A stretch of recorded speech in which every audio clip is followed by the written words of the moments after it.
Salut les raiders, bienvenue à la deuxième partie de la transformation du Blade 2. Bon, un petit update, fait que j'ai pas mal fini. C'est sûr qu'il va me rester encore les deux Dark Arms que j'ai commandés.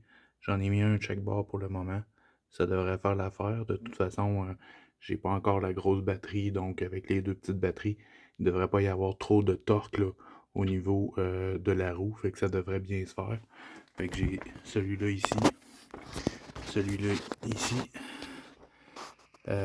J'ai percé barre en barre le frame dans le fond. Fait qu'ici, ça a été percé barre en barre pour pouvoir y mettre une botte pour aller chercher vraiment dans le frame. Bon, c'est un petit sacrifice qu'on doit faire pour être sûr qu'on n'ait pas de problème par la suite. J'ai pas encore figuré ici. J'ai été obligé d'y mettre une broche là, pour y faire tenir le fender parce que la botte, ben, elle fait plus. Ça vient trop épais à cause du Dark Arm. Fait que là, je vais voir comment que je vais arranger ça. Même affaire de ce côté-ci. On a la même chose. Fait qu'on voit là. Euh, c'est pas encore super, mais ça devrait aller. Après ça, on voit ici le contrôleur. J'ai refait mon filage des batteries pour pouvoir faire fitter sur le contrôleur. Puis j'ai mis un plus gros gauge parce que je me suis rendu compte que le gauge qu'il y avait qui sortait de la batterie et la batterie du frame et la batterie d'origine, c'était du très petit gauge. J'aimais pas ben ça, donc j'ai grossi.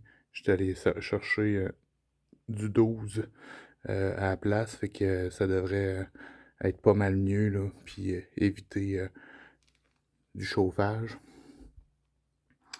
Fait que le reste a été réinstallé. J'ai mis le nouveau contrôleur avec le nouveau, en fait le display, pas le contrôleur, puis le bouton pour pouvoir jouer avec power, etc.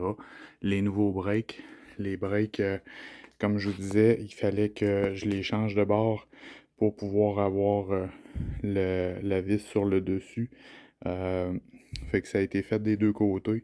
J'ai été obligé de saigner les freins pour avoir, vu que j'ai été obligé de défaire le tube d'huile, ben j'ai perdu de l'huile évidemment en montant le fil dans le frame au complet.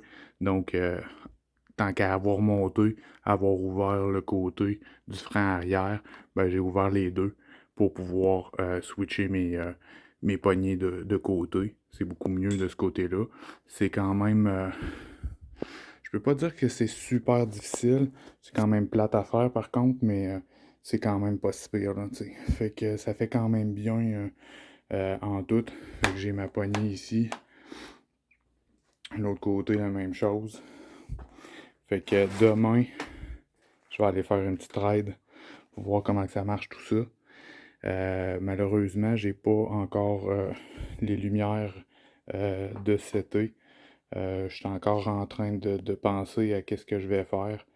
De toute façon, c'est pas très grave vu que je roule pas de soir.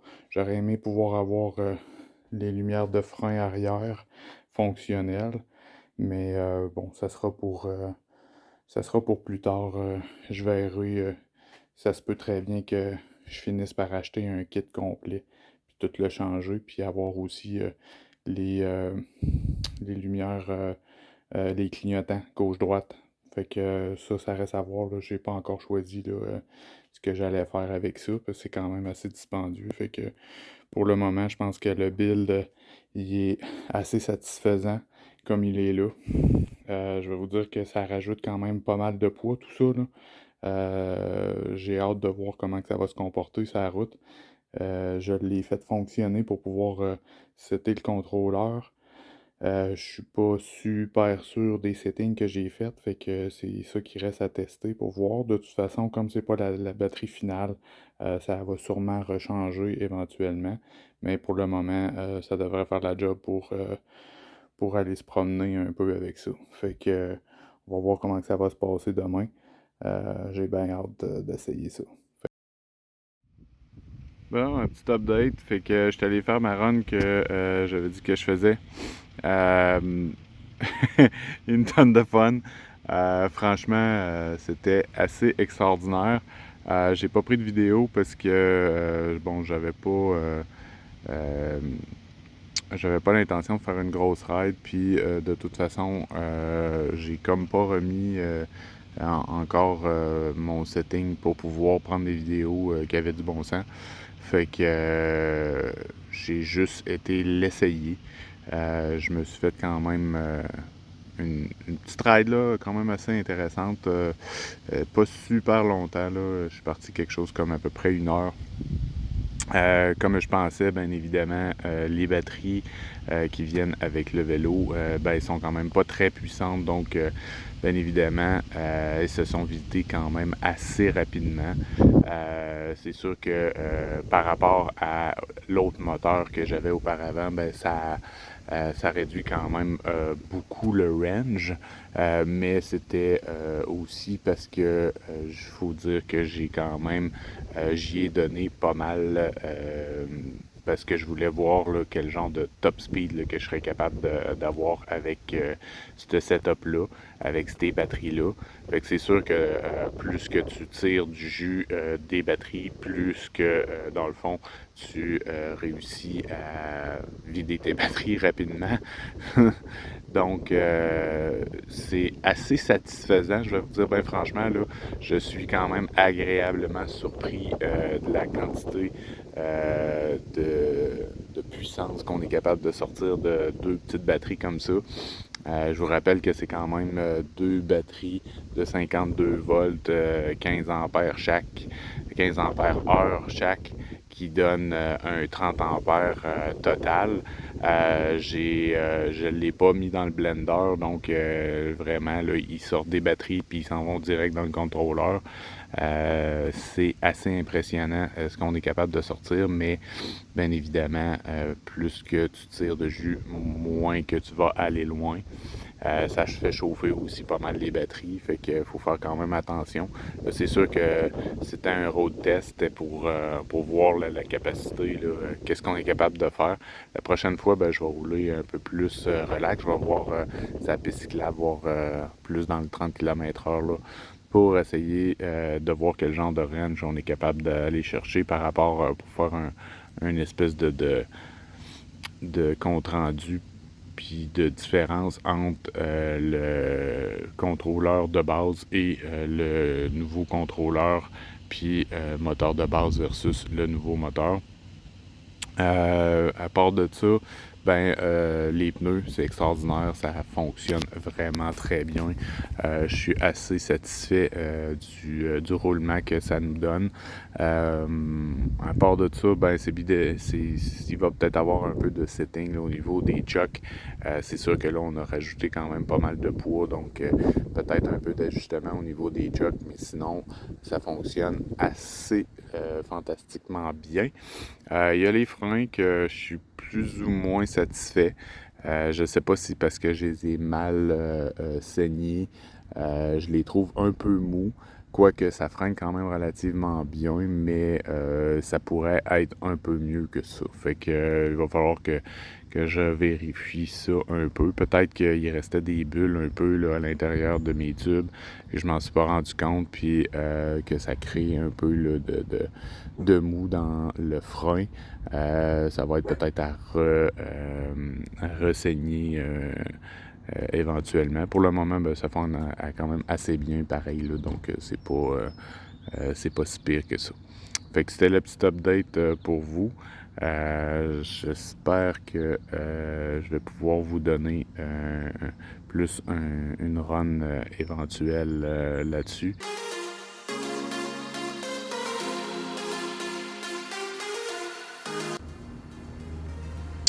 Fait que dans le fond, ça va être à peu près ça que ça va donner. J'ai commandé ma batterie. Ça va être assez tight, je vais vous le dire. C'est très très tight. Vous voyez que le contrôleur, bien évidemment, il restera pas à cette place-là. Il va falloir que je le déplace. Je le savais de toute façon que c'était temporaire, juste pour avoir le temps de justement voir qu'est-ce que j'aurais pu avoir comme batterie.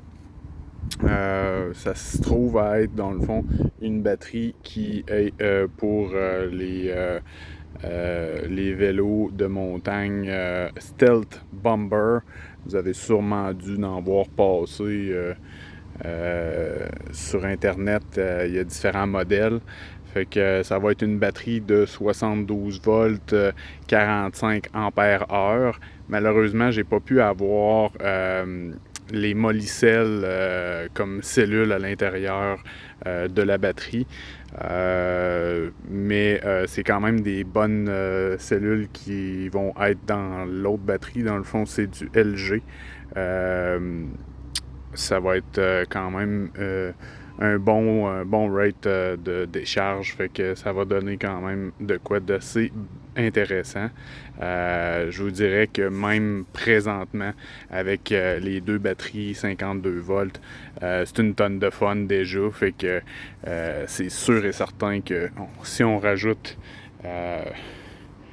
le 72 volts à la place, ça va être vraiment débile. Il me reste encore une couple de petites affaires à peaufiner aussi. J'ai reçu les Torque Arms secondaires. Je les ai pas encore posés. Ça s'en vient, mais j'étais encore indécis si je les fais au même endroit que les autres ou si j'essaie de les modifier avec un autre tige qui irait peut-être plus loin, plus courbé, ou si j'y vais complètement par en dessous pour aller chercher le tour du cadre. Je ne sais pas encore pour cette partie-là. C'est sûr que du côté dérailleur, on n'a pas beaucoup d'options. En fait, on n'en a pas du tout. On n'a pas d'options. J'ai essayé de virer, puis d'une façon ou d'une autre, même si on tourne le torque arm, les positions restent quand même assez restreintes du fait que le dérailleur est quand même très très proche de notre boat. Donc on peut pas faire ce qu'on veut avec ça. Mais sinon, c'est vraiment bien comme build. Je pense que je vais juste finir la saison avec ce qu'on a là parce que les dépenses commencent à être assez élevées. Fait que je vais peut-être juste comme breaker un peu sur l'achat de pièces.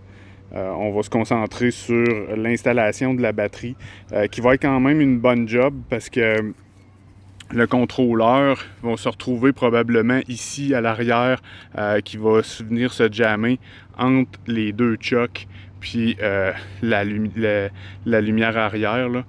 Je l'ai déjà essayé, ça devrait bien faire, mais il va falloir que je fasse un système d'attache custom.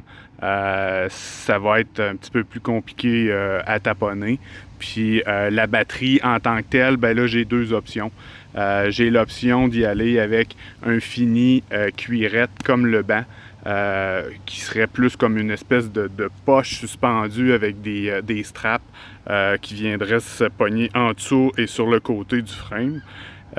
Sinon, l'autre option, c'est d'y aller vraiment avec une boîte en aluminium, donc une forme en aluminium en dessous qui vient supporter comme la batterie, puis deux plaques chaque côté en aluminium.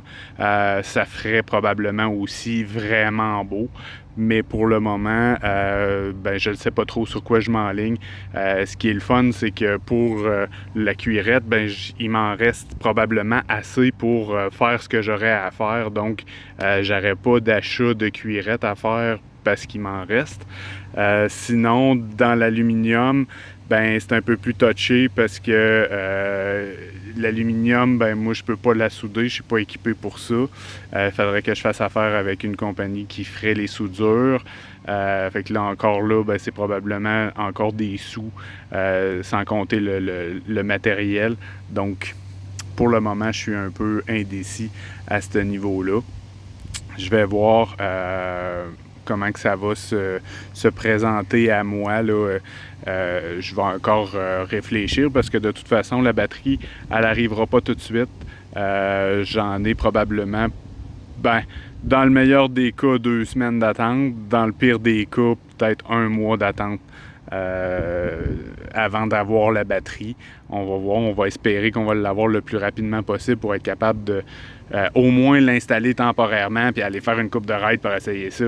Je me suis grillé aussi d'une GoPro pour pouvoir avoir un petit peu plus de possibilités pour faire des vidéos embarquées pour aller faire des rides avec vous autres. Fait que j'ai bien hâte de voir comment que ça va se dérouler tout ça. Fait que plein de petits updates qui s'en viennent. Fait que je vous tiens au courant.